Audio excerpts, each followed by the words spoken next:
Morning, good morning, good morning, everyone. It is such a delight to be here with you today. Where I am here in Portland, Oregon, it is 7 a.m. Most of the time, I make sure that my students don't see me before 9. I have to make sure the eyeliner is on, that the hoops are in. But I'm delighted to start this moment with you with Alfred music. And I want to give gratitude to Andy Beck and the team here for asking me to be part of this wonderful experience. I'm elated to be able to start this with you. I'm making sure that on my device, I am also logged in on my cell phone so that I can see our chat throughout this experience. So if you would like a guided handout, you are more than welcome to go to my website, CotyRavenMorris.com, go to resources and find the title of this session, and you'll find a guided handout. But for sure, in this morning that we have together, you are in need of a writing utensil and a place to write. You can, of course, type, but I personally, I'm a doodler. I like to use my pencil and paper to let my brain free think through an experience. Let's take a moment for a solid breath. In through the nose, out through the mouth. Again, in through the nose. Fire breath out through the mouth with a sigh. Wiggling the shoulders, resetting the spirit. Take your head, and I'm tilting to my right, but I can be your mirror. Breathing in through the nose, out through the mouth, and then tilting over. If you want to give yourself a little hand stretch and a little hand pull for your guided stress and stretch. This is our tool. Breathe out, shake, shake, shake, shake, shake. I want to show you a video of the origin story of myself as an educator. As we prepare for the beginning of a new school year, as we prepare to think about discovering our inner superhero, it's imperative that we reflect on our origin stories. So let me prepare my presentation for you. Come in. Hi. Hi.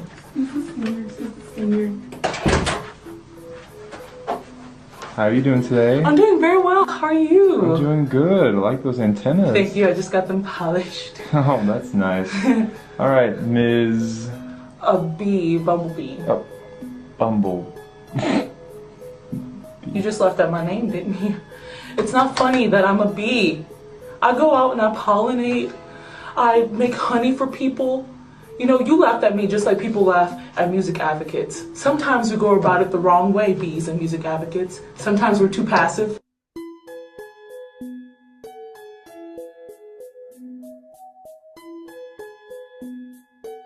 Sometimes we're too aggressive.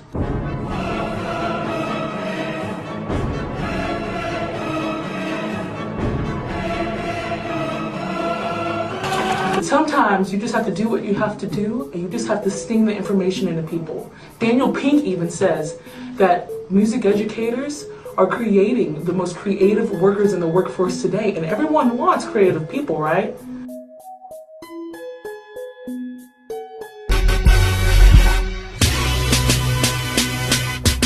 I'ma be, I'ma be, I'ma be, I'ma be, I'ma be, I'ma be, I'ma be, I'ma be, I'ma be, I'ma be, be, I'ma be, I'ma be, be, I'ma be, I'ma be, be, I'ma be. I'm a bee, and I'm proud of that.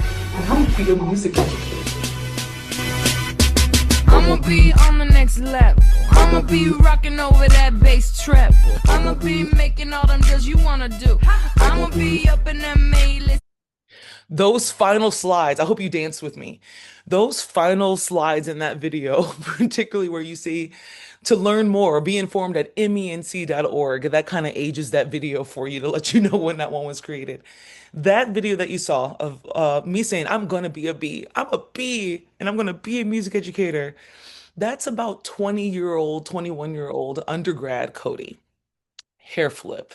And that's a costume that I made for one of my niece's birthday parties that I decided to repurpose for a multitude of different things, including just walking around campus at Texas State because I could.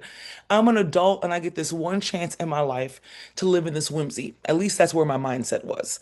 That's what college can be. That's what academia can be for so many of our young people. And that's what it was for us. This is the season in our life where we can imagine ourselves to be whatever we want. And then what happens?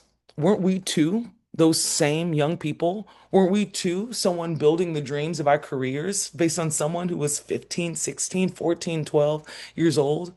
I remember watching Audra McDonald on PBS sing with puppets. I remember watching Patti LaBelle sing the alphabet on Sesame Street. I remember the first time I heard Leontine Price sing, the first time I went to see Hansel and Gretel on a school trip in elementary school in New Orleans. All of these were fundamental moments in which I saw people of the diaspora who looked like me, people who were just excellent artists, no matter what the color of their skin and their background, people who were playing whimsy and make believe on a stage. Those were the things that inspired a young Coty to use their voice, being in church and singing with my aunt. Those were all things that began to formulate the person that wanted to be a music educator. And yet I still didn't see myself in the field.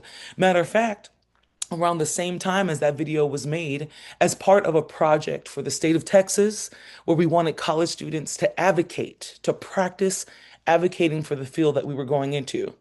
I was also going to a professor and saying, I love music, I love kids, I love teaching, but maybe I'm not meant to be a music educator. Well, this particular professor responded with, Girl, you're stupid. You were born to be a music educator. And my response was, "Well, you don't have to call me stupid." But alas, they saw someone that was meant to inspire. They saw someone who was called to give to a different population, to give to someone else and return in this field of servitude that we're in. And yet, as I begin to teach, as I'm in the classroom, I felt myself and exterior factors start to chip away at who I actually was, whether it be in how I carried myself, in the things I shared with students, in the way that I carried things back home, in the attire I wore. There was a series of things that started to chip away at my individual character of self and the way that I carried myself.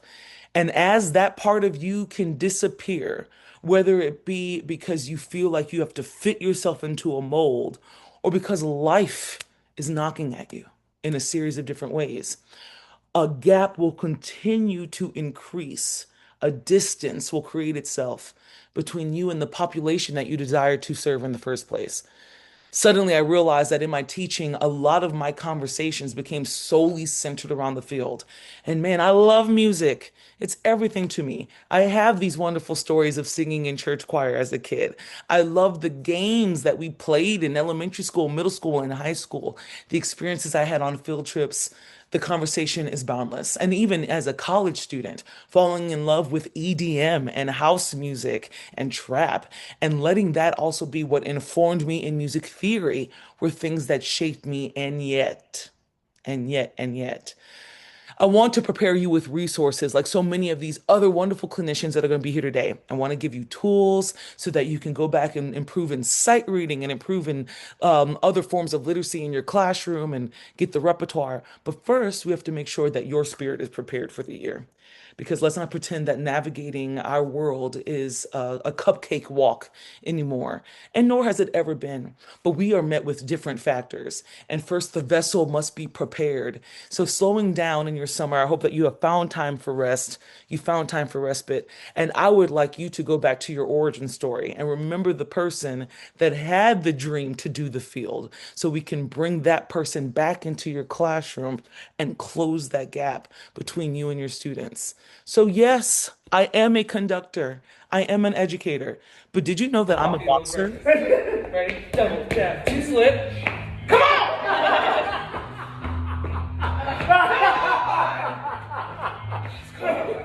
Let's go. Okay, okay. Double jab, two slip. Double jab, two slip. 2, 5, 3, up, roll. That's my friend Reginald Wright, and he teaches at Baylor University. Wonderful composer. Please look up Reginald Wright's work. And that's him visiting me here at Portland State University, and that's us in between classes on a brain break. We talk about brain breaks for our students all the time, moments for them to reset between one activity to the next so they can enter it with renewed energy. And that brain break can be music related, or it can step away from that as an element of wellness, as an element of connection. I feel a pulse when I box. My whole body is engaged in the activity. It's something that Reggie and I connect on outside of music. And it is so fun to hang out with someone who's like my brother and do that and then go back to conducting Palestrina. Yes, I am a conductor, but I'm also a boxer. I'm also a speaker. I'm a storyteller. If you see the photo in the bottom corner, I'm a summer camp queen. I love camp. I don't like bugs, but when I'm in the woods at Blue Lake Fine Arts Camp in Michigan, I recognize that when I sleep in a cabin outdoors, I am in the spider's house. I'm in your house. See, when I come to my house, I don't want you in my house in Oregon, but I'll be in your house and we're going to work this thing out together. And as you can see, I also DJ. DJing helped me pay for my tuition. It also helped me pass music theory. Suddenly, when I had to take this beat and get them at the same tempo, I started paying more attention when it came to time signatures. When I have to get this song and this song to make an even flow in the party or the wedding, suddenly I care about relative and parallel keys. Yes, they help me in my music field, but they also cared for a part of my spirit that when I bring these elements into my classroom and my students see someone who nurtures and water their plant, then the other students are encouraged as well. So you have a chat room and I'm logged in to this meeting on my cell phone. And I would love to hear 5 identities that you encompass outside of being an educator. Again, the chat is open. I want to take a moment and I would love for you to type, first think, what are 5 identities that I encompass outside of being a music educator? I'm setting a timer on my device for a minute and 30 seconds. And I'll give ourselves 30 seconds to think and then a minute to share in the chat. And while thinking about your 5 identities, of course, we actually encompass more. But in thinking of these 5, if you can't think of 5, I invite you to say the statement, I don't know yet. I don't have a third, a fourth, a fifth yet. But our conversation will beget the discovery of that person, that identity in you. My timer is on.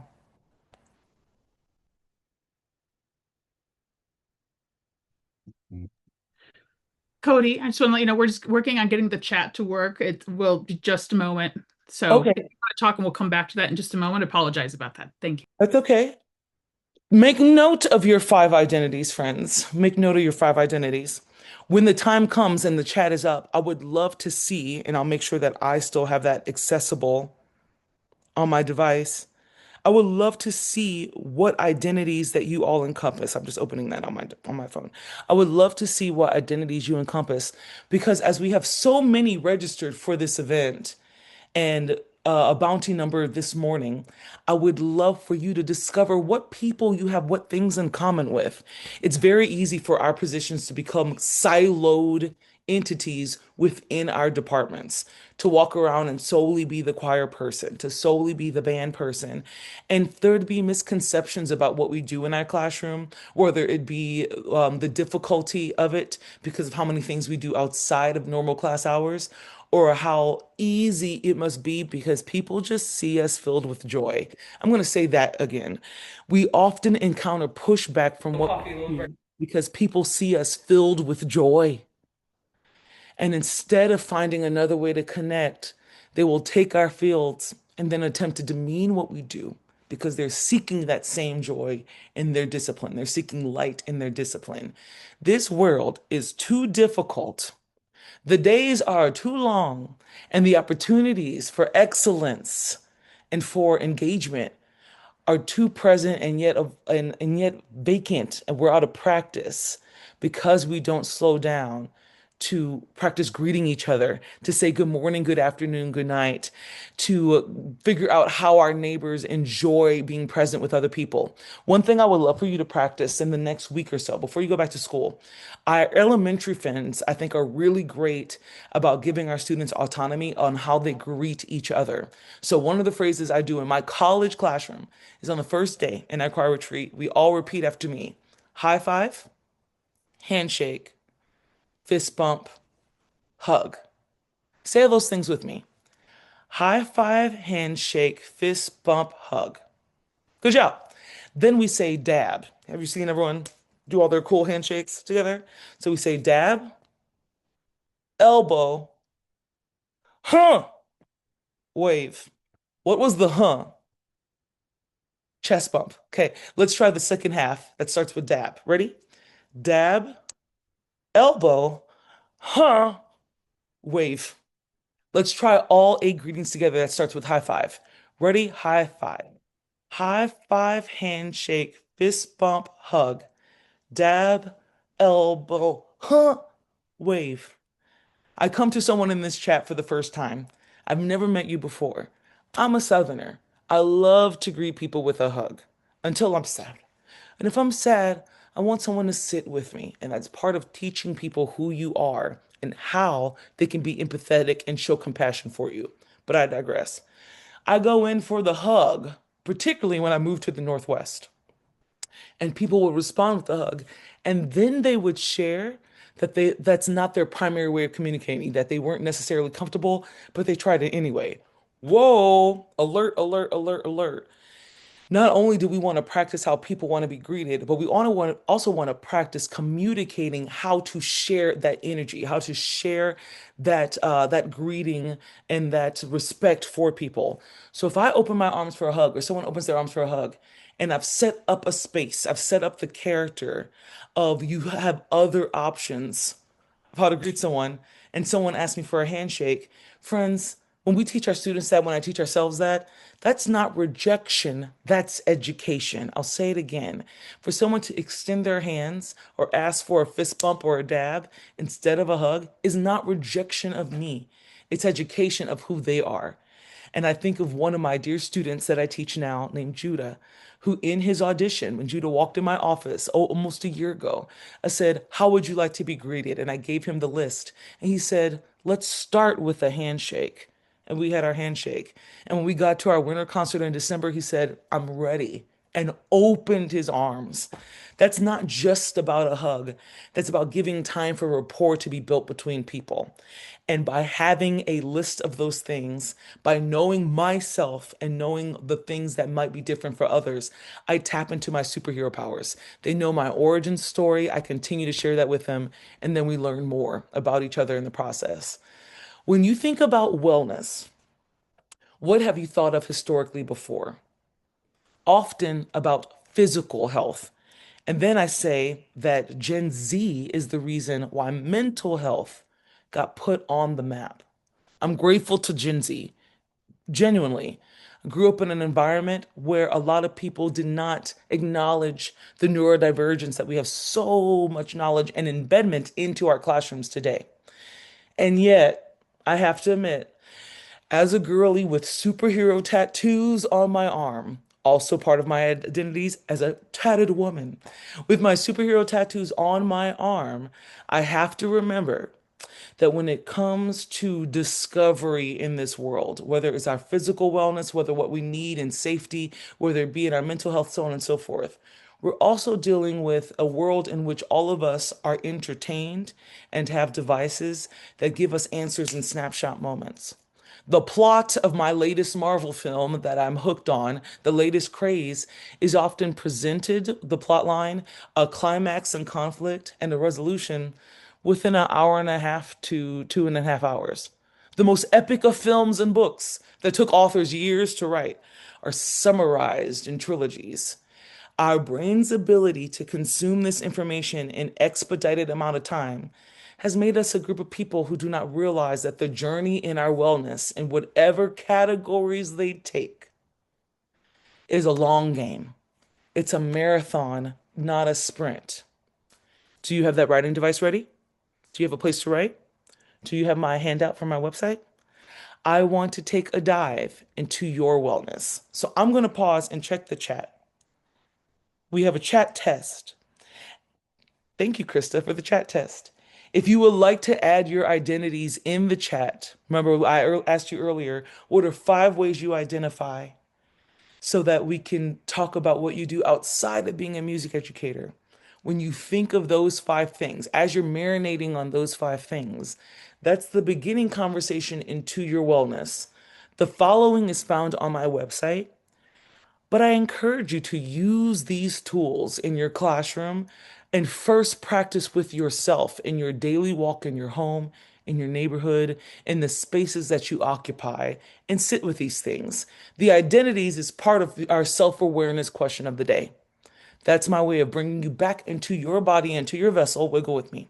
Bringing you into your vessel and naming who you are. One of the greatest powers you have is that you can name who you are and what it means to be Emily, Krista, Billy, John, Cody, and what comes with that brand that is you. And now we're going to take a deeper dive into how that person operates. So here are 6 elements of wellness. Please repeat after me as it works to process with our tongue. As I tell my students, the same muscles that made our fingers also made our tongue. Did you know that? That's why they need to use their solfege hand signs.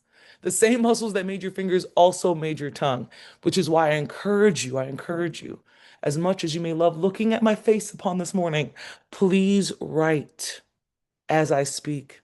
Our 6 elements of wellness: physical, emotional, social, intellectual, occupational, and spiritual.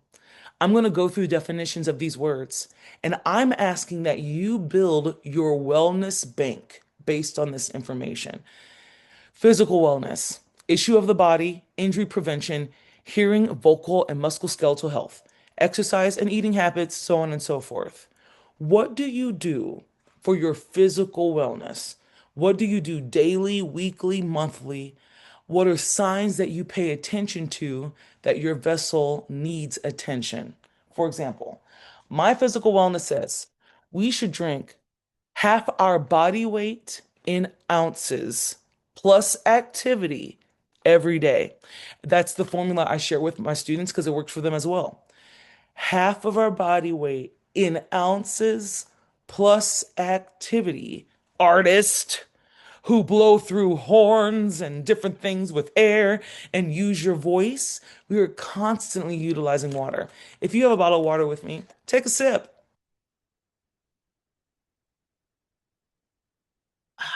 Isn't that phenomenal? My physical wellness says that I need to sleep at least 7 hours a day. Did you know that I'm not 19 anymore? I channel that energy of that bumblebee Coty with a passion, with a vigor. But no wonder I'm waking up looking like I just came out of hibernation for 20 years every day because I'm not sleeping enough. And I believe that I have been I could operate at the same way of my younger self, but time says that I need more rest, which means I need more boundaries in other areas to make sure that the Cody that wakes up to teach can be her best self for the people in front of me. The Cody that wants to enjoy her day in this life deserves to rest in order to do those things. Physical wellness says that it is no longer an option for me to stretch. Okay, we need to get up. We need to do it before we go to bed. It means there needs to be a vegetable present somewhere in this meal. It means that I need to protect my ears and I need to practice utilizing my voice, not just as someone who manages a classroom, but someone who used a lot of money on this instrument, as someone who had vocal nodules. And I'm so grateful and blessed that through vocal therapy and a wonderful voice teacher in graduate school and Nispel at Michigan State, and the guide of voice teachers who paid attention to the pain, that I can sing again. I'm so grateful. So I'm not going into class and yelling at somebody. I'm not speaking over someone's voice. It may seem easier said than done, but I challenge you to remember how much you spent on your instrument. How much time did you devote in practice rooms and in halls and in the lobby of the music building way after the building had closed to work on the craft that you have?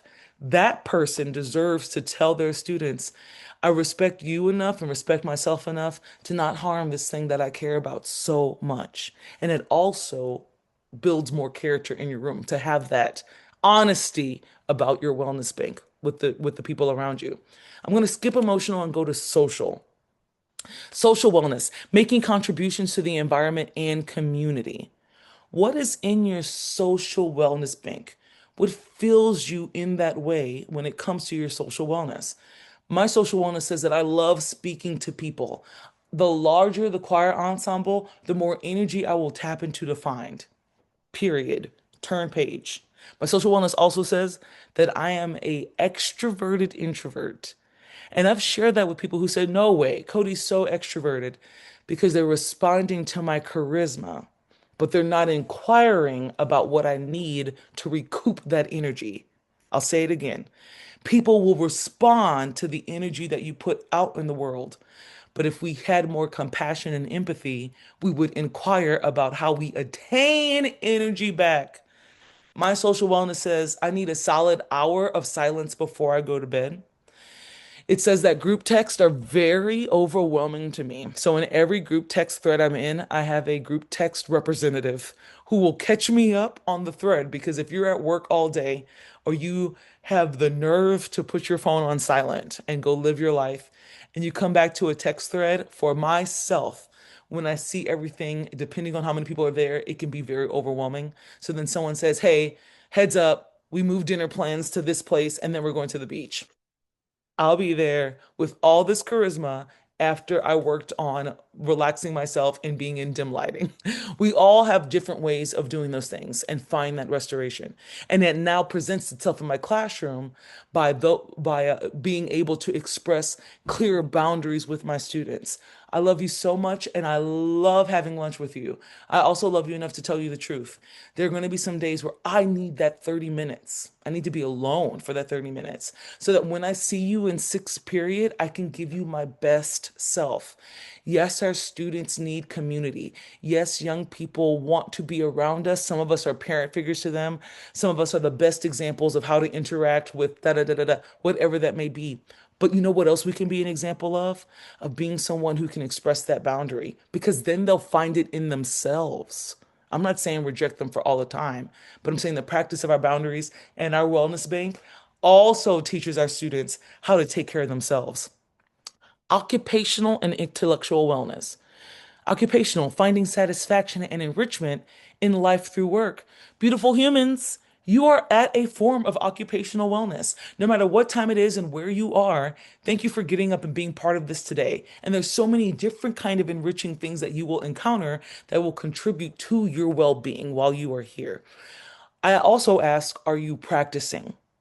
We talk about not learning the music with the students, but are you practicing that same instrument that we talked about with our physical wellness?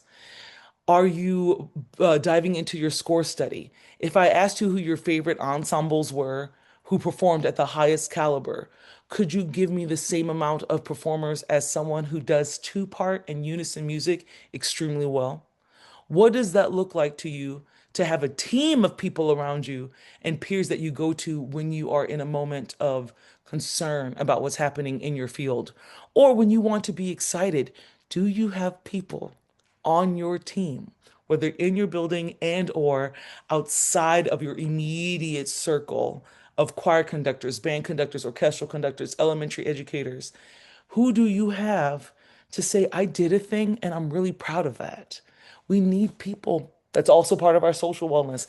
We need people who will love us enough to tell us the truth in both giving us our roses and giving us our positive criticism. Versus intellectual wellness, performing and sharing stimulating mental activities which expand knowledge and skills. Y'all, I love superheroes. I love superheroes so much, and I love space. We're just on a rock floating in the sky. Isn't that crazy? We're just on a rock and there's gravity and it keeps us like from flying away. I'm like, whoa. And I, as a poet, also have a series of text and music that float around themes about stars because I love that stars, the light that we see in the sky, most of those stars do no longer exist. And yet their light still serves as a guide to our ancestors and to those that come before us and after us. I think that's fascinating. When I have my nerd out moments with my students, there's also someone else in the room who's like, I like that too. Like the baritone that came up to me at the end of the school year and said, Miss Morris, I forgot to tell you, I'm minoring in astrology. I'm like, whoa, that's amazing. Well, astrology and astronomy, different in the tarot. But he loves the stars. He loves the stars. I love the stars. And that's another connection point for my student and myself, another connection point between my peers, between fellow artists. And it serves to nurture my spirit and finds its way in my artistry, in my occupation as well. I leave spiritual and emotional for last because often the answers are found within the grid itself. As you've been writing, have you noticed that some of the things have doubled up in other categories? Spiritual wellness, search for meaning, purpose, and a worldview.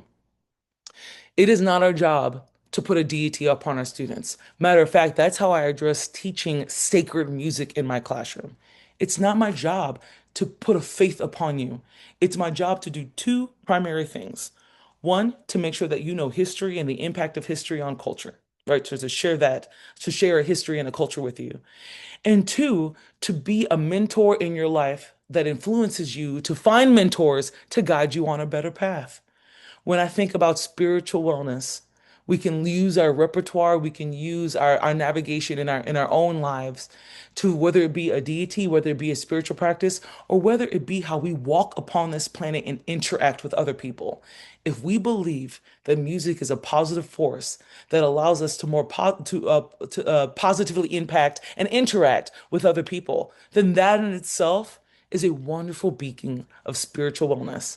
And as I tell my students, you do not have to follow the things that I follow. But if you don't know what you're following, you will follow anything. And in a world where there are several people who post just enough videos on social media to become an inspiration or an influencer to people, I grow nervous and weary about what we call spiritual guides in this world. Let us be practitioners of people who go back to our origin stories and ask ourselves, what is guiding me to meaning, purpose, and worldview as other exterior factors attempt to chip away at that aspect of ourselves and of our humanity? So, last, I have emotional awareness of personal and interpersonal feelings. I go back to physical wellness, and as you saw in the video, I'm also a boxer. And every time I go into the boxing gym and I start hitting the bag, sometimes I imagine somebody's face on that bag, but most of the time I get to the end of the workout and it's me. Not me beating myself up, but it's myself reflecting on what tools I can do in order to create more space and more view to the scenarios around myself. One of my favorite combos I learned in boxing was a tale from I started with a story from my trainer about being in a public space and someone encountering him and he thought it was a dangerous scenario. And he said, not every time you put your hands up does it have to be about causing harm. Sometimes it's just about making distance. So it was a double jab, slip back, roll under. It was just about distance. And I played that in my head over and over and over again for a couple of months until I found myself in 2023 at National ACDA speaking on a panel about women in higher education and what happens when we feel that we might be marginalized or not looking at for the full breadth of our story. What can we do? I said, sometimes it's important to start all moments with getting perspective and backing up and looking at how other factors in our life and other factors in that building may be impacting the scenario that you're in with that mentor, that other colleague. Perspective is essential. My emotional wellness comes from the rest of that bank. And it comes from taking the time to not only do this for myself, not only do this for myself, but to also engage with wonderful people like you. I've put this into a song that I have called Who I Want to Be. And I haven't sung today, but I'm going to sing for you. All these elements of wellness that you hear here are also in this tune. I lead with my spirit, keeping love in the circle around me, expressing my spirit, loving what I can see and cannot see. I take care of the vessel I'm in. I love the me that's under this skin, taking care of my mind, envisioning the me I want to be. I sing for you humbly in this morning, and I hope that in the few moments that we've had together, we can reflect on what are our identities that we carry? How have they shaped the person that I am, that you are? How can you continue to point at those different aspects of yourself and bring them back into the picture of who you are by carving out time for them as you write things for your wellness bank? Ask yourself, have I dedicated time to take care of this element of my social wellness? Is perhaps the longing that I feel that I'm not in the right field, or do I just miss the guys? Do I just need to have some moment to go play pickleball? Do I need to go with my friends and garden and touch grass and touch a tree and breathe in nature and know that in all the hustle and bustle of the 50,000 emails and the 20,000 deadlines and the contests and the kid who stumped their toe and someone who forgot breakfast, that I know that I can find a center in myself. One of my latest texts, do not calm the storm will pass. Calm yourself. Calm yourself. And that is one of our superpowers that we attain. I checked the chat to make sure that I'm doing okay with my time with you this morning. And I believe we're in our final moments for questions. Are there any questions so far as I look in the chat? So, Professor Coty, we've had people do their comments in the Q&A there. So hopefully you can see that in the Q&A portion there. So uh, but this is your great chance if you have any questions about what Professor Coty was talking about to add those Oh, I see to the the Q&A. Q&A. Great song. Thank you, Michelle.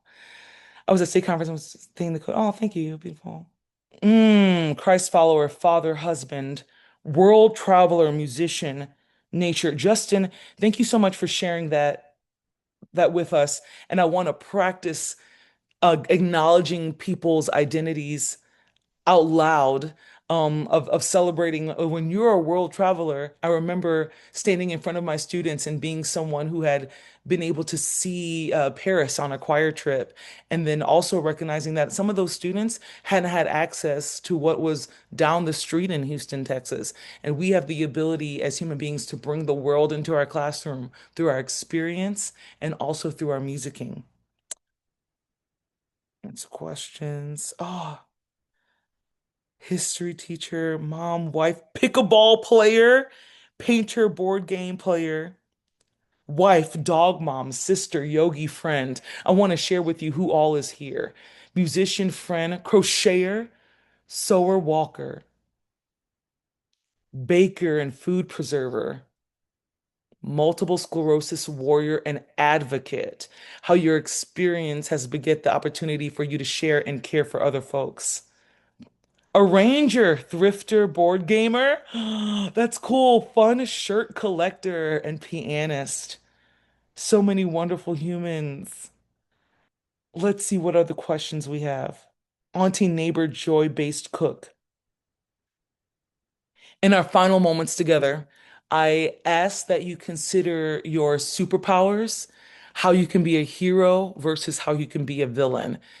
Just because we've talked about our superpowers and the ways that we can engage and connect with other folks doesn't mean that we're perfect. We must acknowledge power so that we can do actions that make us heroes versus making us a villain. A quick tale of having a friend named Jacobmaya, who I adore, and Jacobmaya was a theater minor. And at one point in time, he had a project in which he needed to identify heroes and villains in his life. The way that the project was structured, though, was to just observe the person in question. In this case, an undergraduate, Coty, was the person in question. I did not know this. And I began to notice a different dynamic between Jecemiah and myself in which he wasn't speaking to me that week. That was his big offense.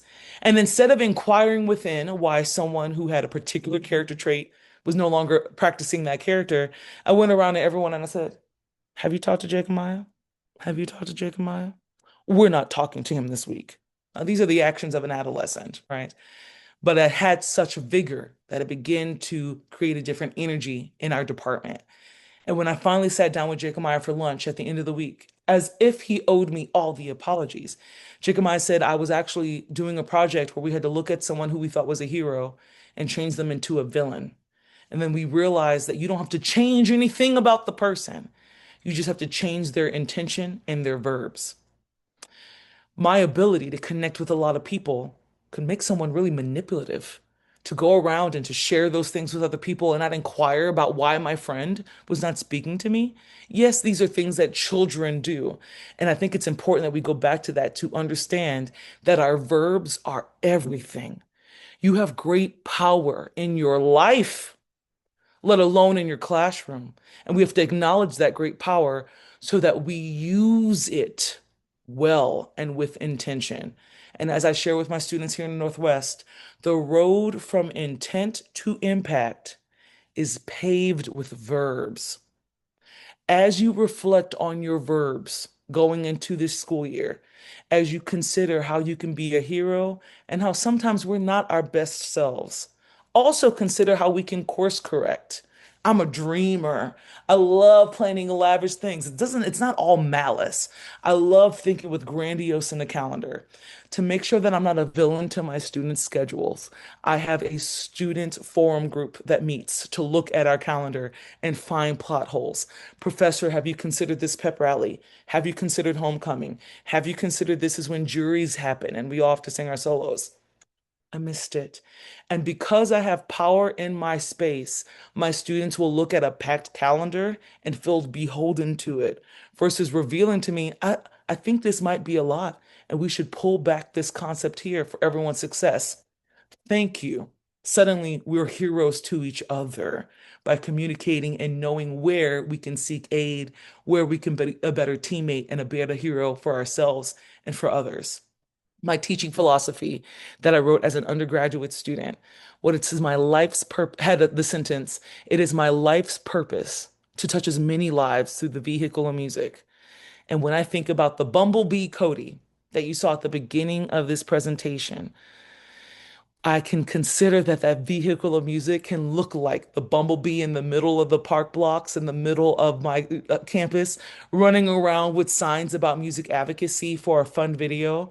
And in that time, also encountering the ladies in the sorority and the friends who were in the fraternity and the friends from student government and how we literally danced and laughed together because I was just being myself. And that doesn't mean everybody on the planet was nice about it or had good words about it, but I loved me. And loving me as a verb created an energy that allowed other people to look at that as a mirror of themselves.